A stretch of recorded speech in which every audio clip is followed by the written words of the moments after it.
사료를 보시죠. 장군 소종방에게 잡힌 백제의 왕, 태자 용동 왕자 13인, 대자평 사택천복, 국변성 이하 37인 등 모두 50여 명이 조당에 나아갔다. 백제의 의자왕, 그의 처 은고, 그의 아들 융을 비롯해 신하인 좌평천복, 국변성 손등 등 50여인이 소장군에게 잡혀 당으로 보내졌다. 사료 내용 중 그의 아들 융 구절에서 그가 의자왕을 지칭하는지 은고를 지칭하는지 논란이 있어요. 여기서 그는 의자왕을 가리키지 은고를 가리키는 것은 아닙니다. 즉 부여용이 태자이기 때문에 사료에 기록된 것이지 은고의 아들이기 때문에 기록된 것은 아니기 때문이죠. 이렇게 해석하면 부여용은 의자왕의 아들 중 한 명이지만 은고의 아들은 아닙니다. 즉 은고는 부여용의 어머니가 아니라는 거죠. 의자왕의 장남 부여효의 생모와 삼남 부여용의 생모는 다른 사람인 것 같습니다. 즉 은고는 후실 부인이라는 설이죠. 부여효를 장남이라 한 것은 그의 생모가 의자왕과 가장 먼저 결혼해 오랫동안 함께 했기 때문이겠죠. 그러니까 부여효의 생모는 의자왕의 조강지처였던 겁니다. 하지만 의자왕 초기인 의자왕 4년 삼남 부여용이 장남 부여효를 제치고 태자가 될 수 있었던 것은 그의 생모가 부여효의 생모보다 힘이 더 강했기 때문이겠죠. 그러다가 의자왕 말기인 의자왕 15년 의자왕의 권력이 강해진과 동시에 의자왕의 조강지처였던 부여효의 생모가 전면에 나서면서 부여용에서 부여효로 태자가 바뀐 것은 아닐까요? 이렇게 보면 첫째, 부여용 묘지명에 은고의 이름이 없고, 둘째, 백제 멸망 당시 의자왕과 함께 당으로 끌려간 왕비가 은고였으며, 셋째, 이후 의자왕도 아니고 부여효도 아닌 부여용이 웅진도독이 되어 당의 명령에 따라 웅진도독부를 다스리게 된 것이 모두 설명 가능해집니다.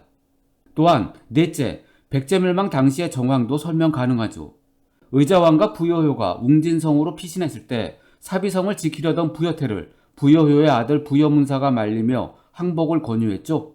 한편 웅진성의 성주인 예식진은 웅진성으로 피신온 의자왕과 부여효를 배신하고 나당연합군에 항복합니다. 이처럼 당시 백제 지배층은 분열되었어요. 심지어 백제 왕성인 사비성이 위험한데도 다수의 백제 귀족들은 백제군 수만 명을 동원할 수 있으면서도 나몰라라 하고 있었죠. 결국 계백이 의자왕의 명을 받아 오천결사대를 이끌고 황산벌에서 김유신을 막았죠. 당시 계백의 벼슬은 달솔이었는데 달솔은 신라 육두품과 비슷한 계급이죠. 귀족이면서도 고위직인 자평은 될 수 없었습니다. 이런 맥락에서 부여용에서 부여효로의 태자교체를 둘러싸고 백제가 시끄러웠던 건 역시 부여효의 모계 쪽 신분 때문은 아니었을까요? 즉 의자왕 2년인 642년 부여용의 생모 세력이 의자왕이 조카인 부여교기와 여러 형제들을 제거할 수 있도록 의자왕을 지원한 덕에 부여용이 태자가 됩니다. 부여용이 의자왕 20년인 660년까지 태자직을 계속 유지할 수 있었던 것은 사택청복 등 사택씨가 좌평직을 660년까지 수행하고 있었기 때문이죠. 하지만 의자왕 후기 사택씨 세력은 은고 세력이 성장함에 따라 많이 쇠퇴하고 있었습니다. 그 결과 의자왕 20년인 660년 의자왕과 부여효의 생모 세력이 힘을 얻자 의자왕은 부여용의 생모 세력으로부터 벗어나기 위해 부여용의 생모 세력을 배척하고 부여효의 생모 세력을 등용했던 것으로 보입니다. 부여효의 생모인 은고 세력이 성장하자 태자 부여용의 지위는 흔들렸고 은고의 아들인 부여효가 소왕 또는 외왕에 임명되면서 세력이 커갔던 거죠. 이 과정에서 부여용의 생모 세력인 성충이 죽고 흥수가 유배됐으며 웅진성의 성주였던 예식진도 부여용의 생모 세력이라 의자왕을 배신하고 항복했던 건 아닐까요? 그런데 부여용은 당으로부터 사비를 다스리는 사비도독이 아니라 웅진을 다스리는 웅진도독에 임명됐죠. 왜 그랬을까요? 그것은 아마도 웅진 세력을 진압하기 위해서였을 겁니다. 부여효와 그 아들인 부여문사의 모계 역시 사택시이거나 웅진 쪽 귀족 세력이었던 것 같습니다.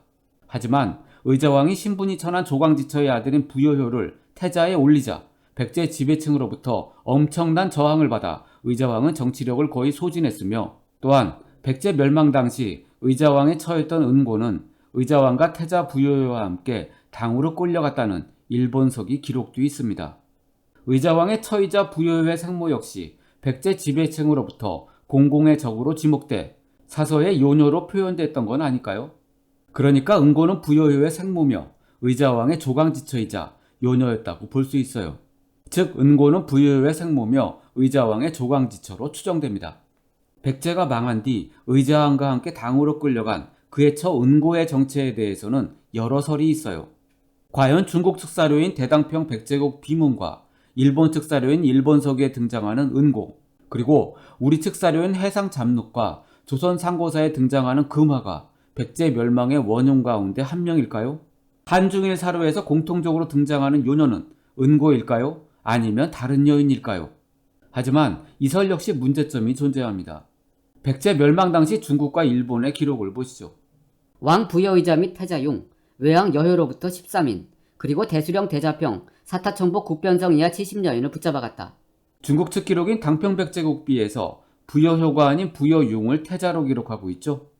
의자 및 태자용, 소왕효, 연과 위장 58명을 사로잡아 경사에 보내왔다. 중국 측 기록인 신당서에서도 부여효가 아닌 부여용을 태자로 기록하고 있죠. 의자 및 태자용은 북경으로 달아났다. 의자의 둘째 아들 태가 스스로 왕이 되었다.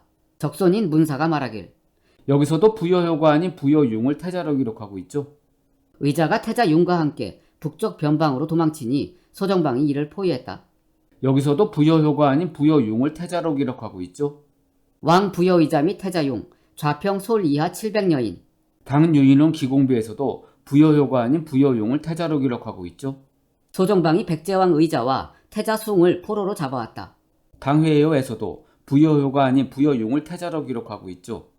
전 백제 태자 사가정경, 부여용을 세워 웅진 도독으로 삼아서 여기서도 부여효가 아닌 부여용을 태자로 기록하고 있죠. 장군 소정방 등에 잡힌 백제의 왕, 태자용 등 왕자 13인, 대자평 사태청복 국변성 이하 37인 등 모두 50여 명이 조당에 나아갔다. 일본 서기에서도 부여효가 아닌 부여용을 태자로 기록하고 있죠. 이처럼 백제 멸망 당시 중국과 일본 측 기록에는 부여효가 아닌 부여용을 태자로 기록하고 있습니다. 이것은 당과 일본이 백제 멸망의 장본인이 은고와 부여효라는 인식에서 부여효를 태자로 인정하지 않고 부여용만 태자로 인정했다는 걸 알 수 있어요. 그래서 부여효가 아닌 부여용이 웅진도독으로 임명됐던 거고요. 그렇다면 당이 부여용을 웅진도독으로 임명한 이유는 뭘까요? 첫째, 당시 부여용이 태자였기 때문이고, 둘째, 의자왕 정기인 652년까지는 의자왕 정기의 집권 세력이 당과의 우호관계를 주장해 당과의 친선관계가 유지되었기 때문입니다. 사료를 보시죠. 백제왕이 태자용을 보내와서 조공했다. 하지만 이 사료는 논란이 많아요. 당태종 정관 11년은 백제 무왕 37년이기 때문에 태자는 부여용이 아니라 의자가 맞습니다. 그래서 의자를 부여용으로 잘못 기록했다는 견해도 있지만 당시 부여용의 나이가 23세로 충분히 대당외교에 참여할 수 있다고 보아 당이 부여용을 태자로 기록한 것을 그대로 믿는 견해도 있어요. 부여용이 이른 나이 때부터 당에 파견돼 대당 외교를 추진해왔던 것으로 볼 때 부여용이 당과 긴밀했고 당과의 우호를 주도하는 친당파적 인물이었기 때문에 백제 멸망 후 당은 부여용을 웅진도독으로 임명해 백제 땅을 간접 통치했던 거죠. 한편 삼국사기 백제봉기 의자왕 20년 기사에서는 이미 태자로 책봉된 부여용과 함께 부여효도 태자로 강조하고 있습니다. 당병이 승전에 사비성에 육박하니 의자왕은 태자효와 함께 북변으로 도망했다. 백제가 나당연합군의 공격을 받고 있을 때 사비성은 태자 부여용이 지키고 있었기 때문에 의자왕은 다른 태자인 부여효와 함께 웅진석으로 도망쳤다는 기사입니다. 중국 춘추전국 시대 때의 책인 좌전에서는 첫째, 왕이 도성을 비우면 그곳을 지킨다. 둘째, 도성을 지키는 자가 있을 때에는 왕을 따라 출정한다는 등 태자의 임무를 규정해 놓았습니다. 하지만 중국 측 사료는 삼국사기와 표현이 다릅니다. 보시죠. 의자 및 태자용, 소왕효, 연과 위장 58명을 사로잡아 경사에 보내왔다. 그 왕 부여의자 및 태자용, 외왕 여효로부터 13인, 그리고 대수령 대자평, 사타천복 국변성 이하 70여인을 붙잡아갔다. 이처럼 신당서에서는 부여효를 소왕으로, 당평 백제국비에서는 외왕으로 기록했어요. 소왕과 외왕의 뜻은 정확히 모르겠으나 태자는 아니지만 왕자 중 서열이 꽤 높은 왕자로 태자 바로 밑에 위치한 왕자를 뜻하는 것 같습니다. 만일 소왕이 대왕에 대비되는 것이라면 부여효가 태자였을 가능성이 큽니다. 왜냐하면 다른 왕자들과 차별성을 두어 우위에 있음을 보여주는 표현이기 때문이죠. 즉 신당서의 소왕, 당평 백제국비의 외왕이라는 용어로 보아 중국에서도 부여효의 위상이 다른 왕자들과 다르게 특별하다는 것을 알고 있었음을 의미합니다. 백제가 멸망한 해인 660년 태자 부여용은 상당히 무기력한 모습을 보여줍니다. 태자 역할을 제대로 수행하지 못하고 있어요. 의자왕이 웅진성으로 도망치자 둘째 왕자 부여태가 왕위를 차지했죠. 하지만 부여용은 부여태에게 저항하지 못했으며 오히려 부여태를 피해 사비성에서 빠져나와 나당 연합군에게 항복했습니다. 이렇게 무능력한 부여용이 태자였기 때문에 의자왕도 부여용을 그다지 신뢰하지 않았을 것 같아요. 따라서 부여효가 부여용을 대신해 실질적으로 태자의 직분을 수행했다고 볼 수도 있습니다. 그래서 신당서에서는 부여효를 소왕으로, 당평 백제국배에서는 외왕으로 기록하지 않았을까요? 사료를 보시죠. 당나라 병사가 사비성으로 치고 들어왔다. 의자왕이 태자효와 함께 북쪽 변경으로 달아났다. 소정방이 성을 포위하자 왕의 둘째 아들 태가 스스로 왕이 되어 병사를 거느리고 굳게 지켰다. 태자효의 아들 문사가 왕자 융에게 말했다. 왕은 태자효와 함께 나가버렸고 숙부태는 마음대로 왕이 되었으니 만약 당나라 병사가 포위를 풀고 가버리면 우리들이 어떻게 목숨을 보존할 수 있겠습니까? 그리고 측근들을 데리고 성을 빠져나가니 백성들도 모두 그의 뒤를 따랐다. 태는 이를 중지시키지 못했다. 삼국사기 기록에 따르면 부여효와 부여용이 동시에 사비성에 있었다고 하는데 만약 부여효가 태자에 책봉됐거나 소왕이 되어 부여용의 태자지위를 빼앗았다면 부여용이 사비성에 남아있기는 어려웠겠죠. 이럴 경우 전태자는 왜곡으로 추방되거나 정치적으로 제거되는 것이 일반적입니다.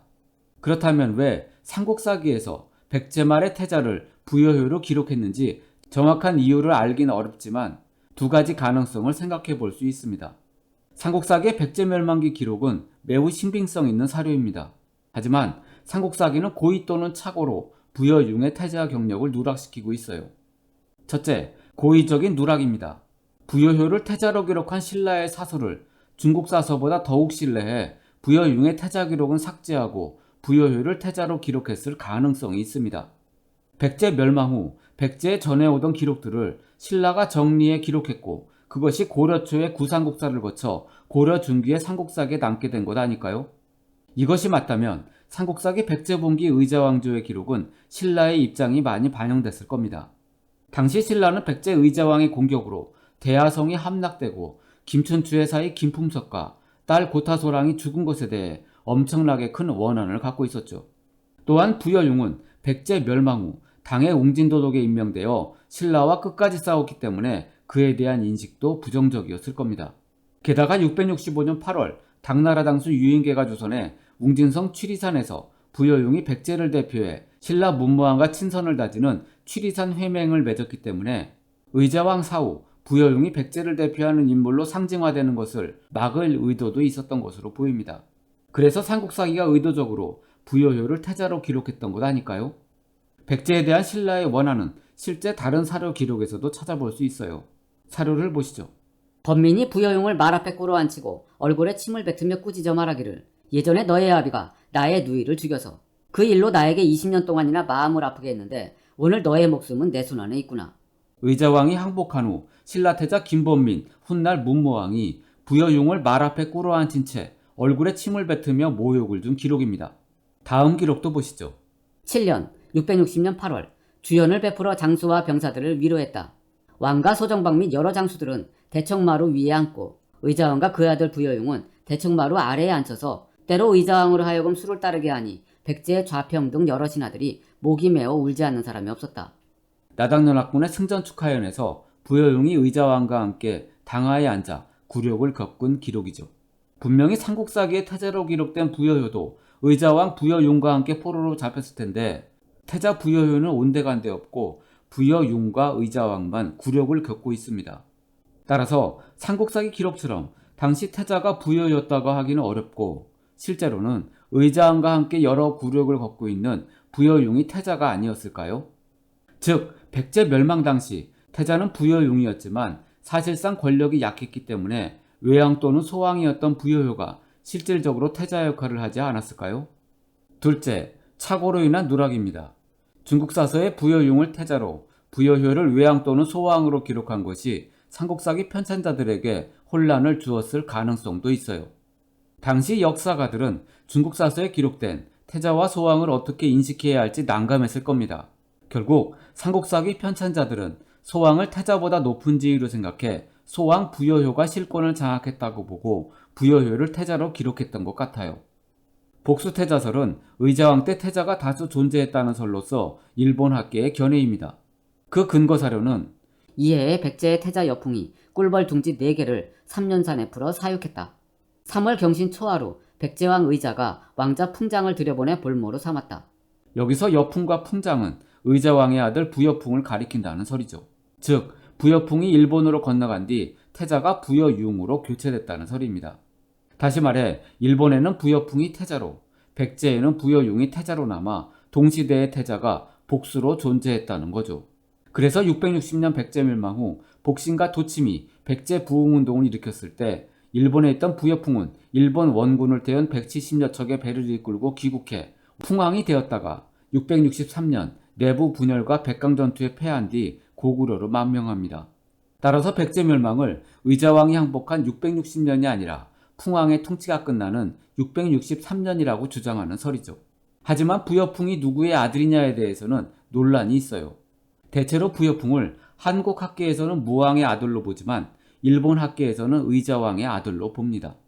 그리고 훈명 3년은 631년으로 의자왕 때가 아니라 무왕 때입니다. 그렇다면 631년 3월 경신 초하루 백제왕 의자가 왕자 풍장을 들여보내 볼모로 삼았다. 백제왕 의자라는 구조를 백제 무왕으로 고쳐야 맞는 거죠. 일본서기 기록은 잘못된 거죠. 한편 삼국사기는 부여풍을 왕자가 아닌 일본에 보낸 인질로 봅니다. 부여풍은 외국에서 인질로 지내고 있는 자이다. 뿐만 아니라 부여풍에 대한 명칭에서도 우리 측 기록인 삼국사기에서는 고왕자로, 중국 측 기록인 구당서, 신당서에서는 고왕자로 표현합니다. 일찍이 외국에 볼모로 가 있던 옛 왕자, 고왕자 부여풍을 맞아 왕으로 삼았다. 도친과 복신은 사신을 보내 외국에 가서 옛 왕자, 고왕자 부여풍을 맞이하고 그를 세워 왕으로 하였다. 고왕자? 왜 부여풍에 대해 옛 고자 또는 죽을 고자를 붙여 고왕자라 할까요? 무왕의 아들이었기 때문에 그렇게 기록한 것 아닐까요? 따라서 일본서기 기록은 믿기 어렵습니다. 사실 의자왕 때 태자가 사료에는 5명이라 기록됐지만 통설은 부여융과 부여효 두 사람에 한정하고 있어요. 게다가 부여융과 부여효도 서로 교체되었다고 봅니다. 즉 부여융과 부여효는 동시에 태자로 책봉됐다는 게 아니라 한 명씩 교대로 태자가 됐다는 거죠. 따라서 백제 의자왕 때의 태자가 동시에 2명 이상이라는 건 설명이 어렵습니다. 의자왕의 실정을 나타내는 가장 중요한 근거로는 657년 왕이 서자 41명을 좌평으로 삼고 시급을 내려주었다. 바로 의자왕 17년 의자왕의 아들 41명이 좌평에 임명된 일입니다. 육좌평이라고 들어보셨죠? 의자왕 때 좌평의 정원은 6명이었습니다. 백제의 좌평은 내신 좌평, 내두 좌평, 내법 좌평, 위사 좌평, 조정 좌평, 병관 좌평 등 6명입니다. 그런데도 의자왕은 원칙을 깨고 무려 41명의 아들을 좌평에 임명했습니다. 이런 의자왕의 행위는 정원이 정해져 있던 좌평을 자기 마음대로 무시한 것이죠. 즉 의자왕의 파격이었습니다. 물론 서자라는 표현처럼 첩의 자식 41명으로 해석할 수도 있어요. 그렇다면 첩에게서 출생한 자식인 서자가 올라갈 수 있는 승진 한계가 좌평이었다고 볼 수 있죠. 또한 다 같은 좌평이더라도 엄연한 서열이 존재했을 겁니다. 41명의 좌평 모두가 같은 조건으로 지위와 시급을 받지는 않았을 것이기 때문이죠. 백제 왕비 또한 좌평과 마찬가지로 대부인, 중부인, 소부인의 서열이 있었을 겁니다.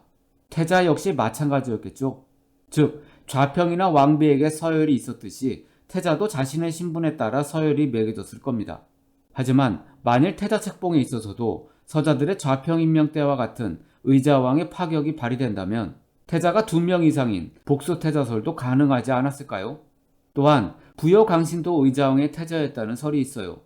당현종 19년 백제태자 부여강신이 사신으로 와서 643년 신라 선덕여왕이 고구려와 백제가 연합해 신라를 침공한다며 당에 사신을 보내자 백제는 당의 고구려와의 동맹에 대한 의심을 해명하기 위해 부여강신을 파견했는데 책부 원구에서 부여강신을 태자로 기록했기 때문이죠. 하지만 부여강신을 태자로 보기는 어렵습니다. 그 이유 중 하나는 당태종이 의자왕에게 보낸 조서인데요. 제국 중심의 국제 질서를 추구하는 당이 당 황제의 조서에 제후국인 백제의 태자를 직접 언급하지는 않았을 겁니다. 그러면 의자왕 때 이전에는 나타나지 않던 복수의 태자가 의자왕 때에 동시에 기록된 이유는 무엇일까요? 아마도 의자왕 직후 일어난 정변이 그 원인이라는 설이 있습니다. 사료를 보시죠. 금년 정월에는 백제 국왕의 어머니가 죽고 제왕자인 교기와 친여동생 사인, 내자평인 김이, 그 외에 신분이 높은 인물 40여 명이 섬으로 추방됐다. 이것은 당시 외의 조문사로 갔던 백제 사신들이 백제의 상황을 외조정에 상세히 알려준 기록입니다.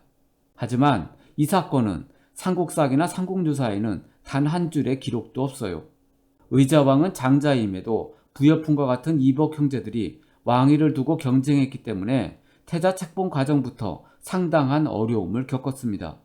이렇게 불리한 상황에서 의자왕은 주변을 의식해 부모에게 효도하며 이복 형제들과도 우애 있게 지내는 등 자신을 한껏 낮추어야만 했죠. 마침내 40이 다 된 37세 나이로 간신히 태자가 됐습니다.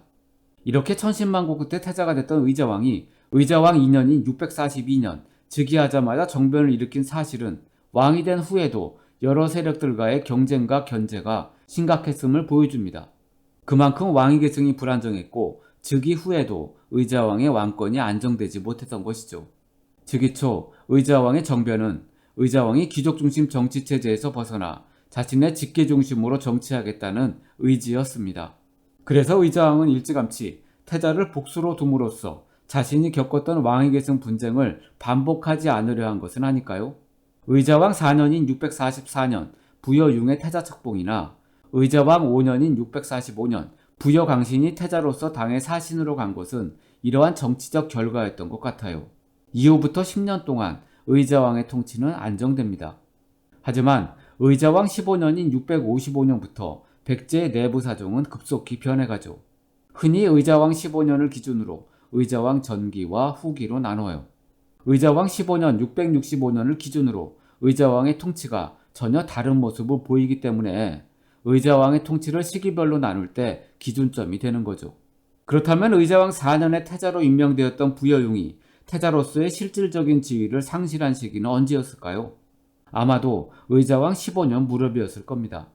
왜냐하면 의자왕 15년 무렵 백제에 상당한 정치적 진통이 있었기 때문이죠. 좌평 성춘과 흥수가 의자왕에게 간언했다는 이유로 옥중에서 굶어 죽거나 귀양을 가게 됐으며 사택지적도 654년 무렵 건강상의 이유로 좌평직에서 물러나 사찰을 건립하기도 했습니다. 사택지적이 좌평직을 사이만 정확한 시기는 알 수 없지만 사찰을 세운 654년 이후가 아닐까요? 좌평직 사임 후 곧바로 사찰을 건립했다고 추정되기 때문입니다. 또한 좌평 임자가 김유신과 내통했던 시기도 역시 이 무렵이었다고 추정됩니다. 좌평 성충, 흥수, 사택지적, 임자 이처럼 백제 핵심 지배층인 좌평들 사이에서 어떤 커다란 변화가 일어났던 것으로 보여요. 그리고 주목할 만한 특이하고도 기이한 사료도 있습니다. 태자궁을 사치스럽고 호화롭게 고쳤다. 의자왕이 제15년에 지극히 사치스럽고 화려하게 태자궁을 수리했다는 겁니다. 태자궁의 주인은 당연히 태자겠죠. 즉 태자가 머무는 태자궁을 수리한다는 건 다른 유력한 태자가 급부상한 것으로 추정됩니다. 어쩌면 다른 유력한 태자란 바로 부여효 아니었을까요? 갑자기 태자궁을 화려하게 수리한 것으로 보아 부여효를 의자왕의 후계자로 옹립하려는 의도가 아니었을까요? 태자궁과 관련된 사료가 또 하나 있어요. 태자궁에서 암탉이 참새와 교미했다. 참으로 기이한 일이죠. 태자궁 수리 4년 뒤에 벌어진 기록입니다. 태자궁에서 암탉이 참새와 교미했다? 무언가 불길하고 좋지 못한 일이 틀림없습니다. 이처럼 태자궁에서 일어나고 있는 일에 대해 부정적, 비판적 기사가 나타나기도 했어요. 그렇다면 암탉은 누구며 참새는 누구일까요? 암탉과 태자의 결탁? 암탉이란 바로 은고 아니었을까요? 의자왕 15년 무렵 좌평 성춘과 흥수가 의자왕에게 간언했다가 옥중에서 굶어 죽거나 귀양을 가게 됐고 좌평 사택지적이 사임하고 사찰을 건립했으며 좌평 임자각 신라 김유신과 내통하는 등 좌평을 역임하고 있었던 사람들 사이에서 무언가 커다란 변혁의 조짐이 있었던 것으로 보입니다. 그리고 이때 의자왕의 왕비 은고가 전면에 등장하지 않았을까요? 은고와 관련된 사료는 3개인데요. 모두 중국과 일본 측 기록입니다. 삼국사기나 삼국유사에는 은고에 대한 내용이 전혀 없어요. 먼저 2개 사료를 보시죠. 첫 번째 사료입니다. 백제가 요부를 믿으니 형벌이 미치는 곳은 오직 춘향에 있었다. 당평 백제국비는 당이 백제를 정벌한 뒤 총사령관 소정방이 정림사지 5층 석탑에 자신의 공적을 자랑하려고 새긴 비문입니다. 두 번째 사료입니다. 백제는 스스로 망했다. 군대 부인 요녀가 무도해 국병을 마음대로 빼앗아 현량을 주살했기 때문에 화를 불렀다. 두 사료는 백제 멸망 후의 기록으로 요부 또는 군대 부인의 사악한 행동이 백제 멸망에 영향을 끼쳤다는 내용입니다. 세 번째 사료도 보시죠. 백제왕 의자, 그의 처 은고, 그의 아들 융, 신하 자평 천복, 국변성 손등 등 모두 50여 명이 소장군에게 사로잡혀 당에 보내졌다. 아마도 이것은 까닭없이 무기를 들고 다닌 징험일 것이다. 일본 서기에서는 의자왕의 왕비 이름을 구체적으로 은고라 기록했죠. 그런데 백제에서는 왕비의 이름을 구체적으로 기록한 경우가 거의 없어요. 삼국사기 백제본기에서 왕비의 이름을 구체적으로 명시한 경우는 9대 책계왕의 왕비인 보과, 14대 근구수왕의 왕비인 아이부인, 18대 전지왕의 왕비인 팔수부인 등 3명뿐입니다. 일본 서기에서 의자왕의 왕비로 보이는 은고까지 포함해도 총 4명에 불과합니다. 또한 백제 초기에는 보과처럼 왕비의 이름만 기록했으나 백제 중기 이후부터는 아이 부인, 팔수 부인처럼 왕비의 이름에 무슨 부인을 덧붙여 기록하고 있어요.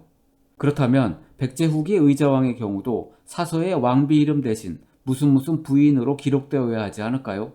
어쨌거나 왕비의 이름이 무슨 부인이 아닌 이름만 기록된 것은 매우 특이합니다. 아마도 요부 또는 요녀로 행동했기 때문에 격을 낮춰 무슨 부인이라는 직함 대신 실명으로 사료에 기록된 것은 아닐까요? 위의 세 기록 모두 어떤 여인이 백제 멸망에 화를 자초했다고 단정해 당시 백제 내부에 혼란이 있었음을 보여줍니다. 따라서 세 개의 사료를 종합해보면 요부는 군대 부인 요녀는 의자왕의 처 은고입니다. 그래서 정황상 당나라로 압송된 은고가 요부 또는 군대 부인일 가능성이 높아요. 정말로 사료의 요부와 군대 부인 요녀가 은고는 아닐까요? 네 번째 사료도 보시죠. 위의 세 기록보다 좀 더 구체적인데요. 경신년 7월에 이르러 백제가 사자를 보내 당과 신라가 힘을 합해 우리를 공격해 의자왕, 후, 태자를 포로로 잡아갔다. 일본서기 기록에서 후라는 글자로 볼 때 은고가 정실 부인이었음을 알 수 있죠. 네 개의 사료를 종합해보면 결론적으로 요부는 군대 부인 요녀는 의자왕의 처 은고는 왕후니까 은고는 왕후라는 뜻이 됩니다. 하지만 은고가 의자왕의 정실 부인이 아니라는 설도 있어요. 첫 번째 사료입니다. 1971년 백제 25대 무령왕릉에서 출토된 무령왕비의 은팔찌에 새겨진 명문인데요. 경자년 2월 다리작 대부인분 200삽주의 무령왕의 왕비, 무령왕비가 착용했던 팔찌에 새겨진 명문으로 보아 무령왕비가 살아있을 때 대부인으로 불렸음을 알 수 있어요. 물론 무령왕비의 은팔찌에 새겨진 명문 중 다리작에서 다리는 팔찌를 제작한 장인의 이름이라는 게 통설이지만 다리는 장인의 이름이 아닌 무령왕비의 본명 또는 미칭일 수도 있다는 소수설도 있긴 합니다. 두 번째 사료입니다. 병오년 12월 백제공황 대비 수종. 무령왕릉 지석에는 무령왕비의 성명, 태어나고 죽은 날짜, 행적 등이 기록되는데 여기에도 백제 국왕 대비라고만 기록됐죠.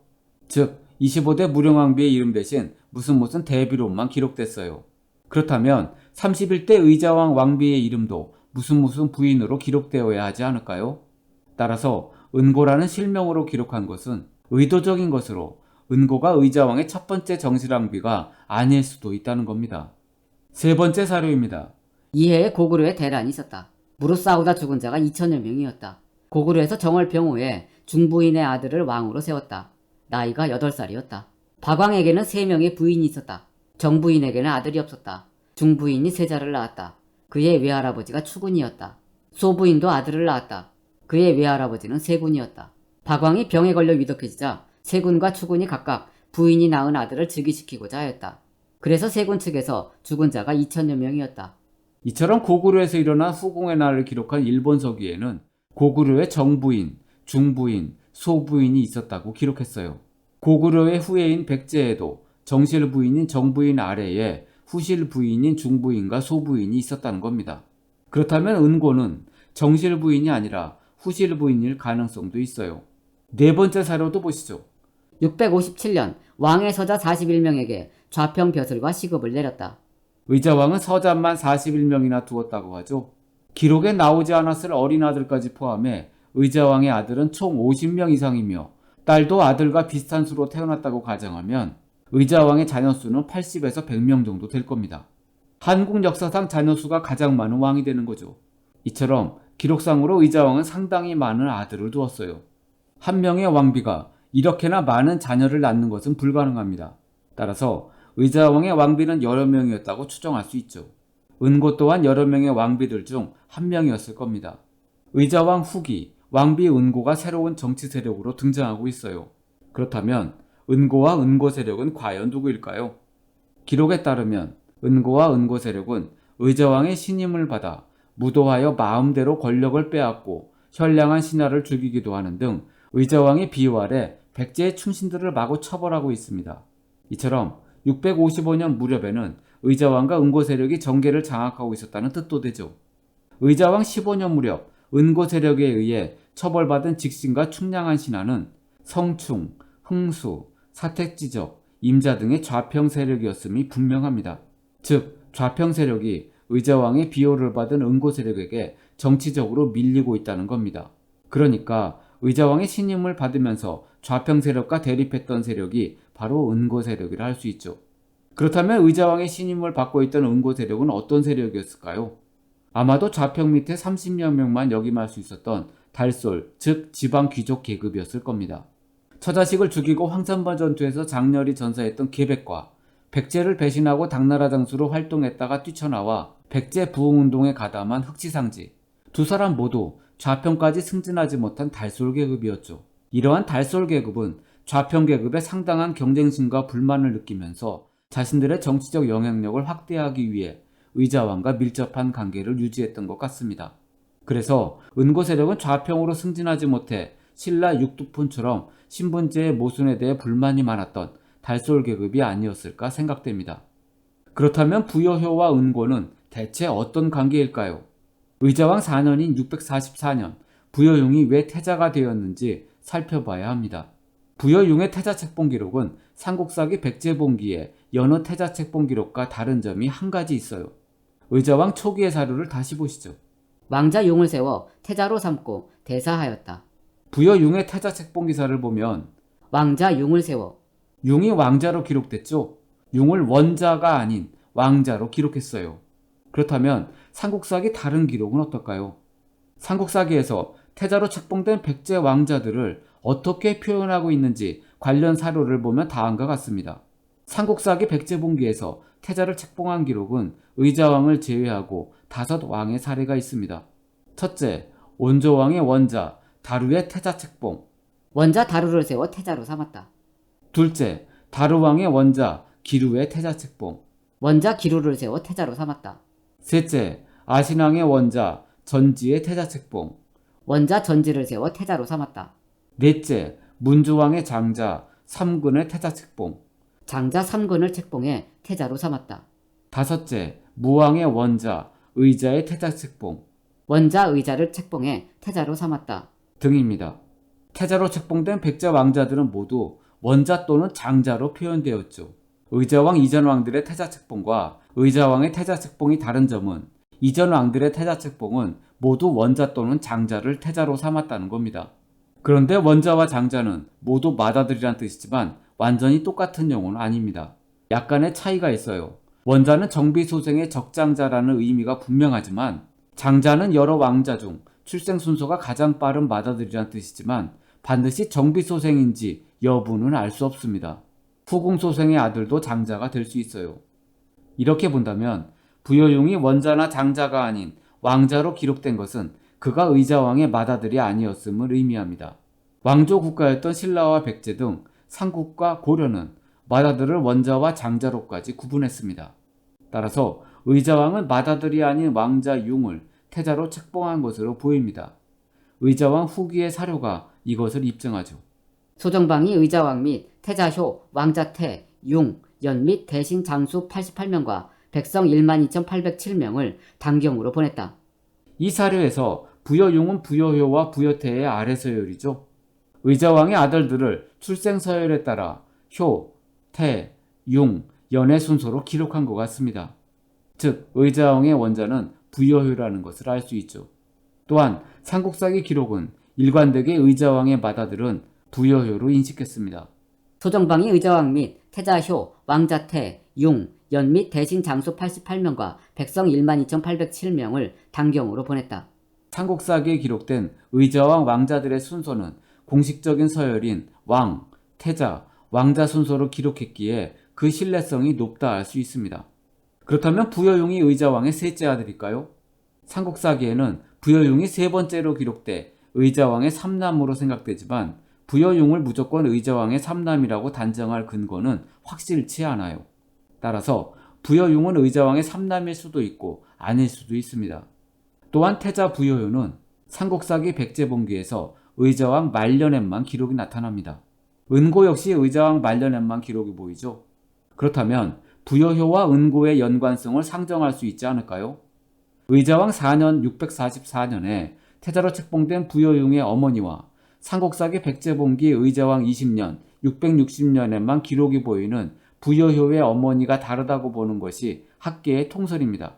부여효와 부여용의 어머니가 다르다는 것은 의자왕에게 적어도 2명 이상의 왕비가 있었다는 것을 뜻하죠. 하지만 구체적인 사료가 없기 때문에 그냥 추측할 뿐입니다. 만일 부여용과 부여효의 어머니가 다른 게 맞고 부여효의 어머니가 은고라면 부여용은 의자왕이 일찌감치 맞이한 왕비의 소생일 가능성이 있어요. 그래서 부여용이 일찌감치 의자왕의 태자가 된 것은 아닐까요? 부여효의 어머니가 군대 부인 은고가 맞다면 의자왕 후기에 은고가 정권을 장악하고 정치 주도 세력이 바뀌면서 태자 교체 문제가 떠오르게 됩니다. 사료를 보시죠. 그 왕 부여의자 및 태자용, 외왕 여효로부터 13인, 그리고 대수령 대자평, 사탁천복, 굿변성이야 70년을 붙잡아갔다. 당평 백제국비에서는 부여효를 외왕이라 칭하죠. 소정방은 의자 및 태자용, 소왕효, 연과 위장 58명을 사로잡아 경사로 보냈다. 신당서에서는 부여효를 소왕이라 칭하죠. 중국 특사료에서 부여효가 외왕 또는 소왕으로 기록된 것은 분명 부여효가 의자왕의 다른 왕자들보다 위상이 높은 왕자, 즉 태자였기 때문일 겁니다. 중국 특사료에서 부여용을 소왕 또는 외왕으로 기록된 것을 그대로 인정하면 당시 부여효는 태자가 아니라 소왕 또는 외왕의 지위에 있었던 거죠. 한편 백제는 무왕 때부터 대왕 체제를 마련했습니다. 따라서 대왕, 태자, 소왕, 왕자 순으로 왕자들을 서열화했던 것으로 추정됩니다. 이러한 대왕 체계는 무왕의 아들인 의자왕 때에도 계승됐을 것이고 의자왕 후기에도 대왕, 태자용, 소왕, 외왕효, 왕자로 이어지는 체제는 직계가족 중심의 정치를 추구한 것으로 보입니다. 즉 융이 마지막까지 태자의 지위를 유지했던 것은 의자왕이 융의 태자 지위를 끝까지 인정했음을 의미하죠. 의자왕은 처음 책봉한 태자용을 중심으로 왕자들을 소왕 또는 외왕, 좌평으로 임명해 직계가족 중심의 정치를 하려 했지만 군대 부인 은고를 중심으로 다시 사택시 세력들이 성장하면서 융 대신 효를 차기 왕위 계승권자로 만들고자 시도했죠. 그 결과 백제 지배층들은 태자 융을 지지하는 세력인 좌평 세력과 소왕 효를 지지하는 세력인 달솔 세력으로 나뉘어 권력 투쟁을 벌였던 겁니다. 이처럼 군대 부인 은고에 의해 백제 정계가 분열되고 갈등이 심해졌기 때문에 그녀를 요부라고 표현하는 등 부정적인 인식이 남게 된 것 아닐까요? 마침내 의자왕 15년 무렵 달솔 계급이 의자왕과의 친분을 이용해 권력을 잡은 이후 은고의 아들로 추정되는 부여효가 정치 일선에 등장해 태자 부여용을 대신해 실권을 잡은 것으로 보입니다. 그래서 660년 나당 연합군의 침입으로 사비성이 함락되기 직전 부여효가 의자왕과 함께 웅진성으로 피신할 수 있었던 것은 아닐까요? 사료를 보시죠. 의자 및 태자용은 북경으로 달아났다. 의자의 둘째 아들 태가 스스로 왕이 되었다. 적손인 문사가 말하길 왕과 태자가 비록 모두 성을 나왔지만 그 몸이 온전한데 숙부께서 병마를 이끌고 멋대로 왕이 되었으니 가령 당병이 물러가더라도 우리 부자는 온전하지 못할 것입니다. 라고 하였다. 사료에서 의자왕과 태자 부여용이 웅진성으로 도망치자 차남 부여태가 왕을 자칭한 건데요. 그 이유가 뭘까요? 아마도 차남 부여태는 군대 부인 은고의 아들로 부여효와 함께 실권을 잡아가던 세력이었거나 또 다른 부인의 아들이었을 가능성이 있어요.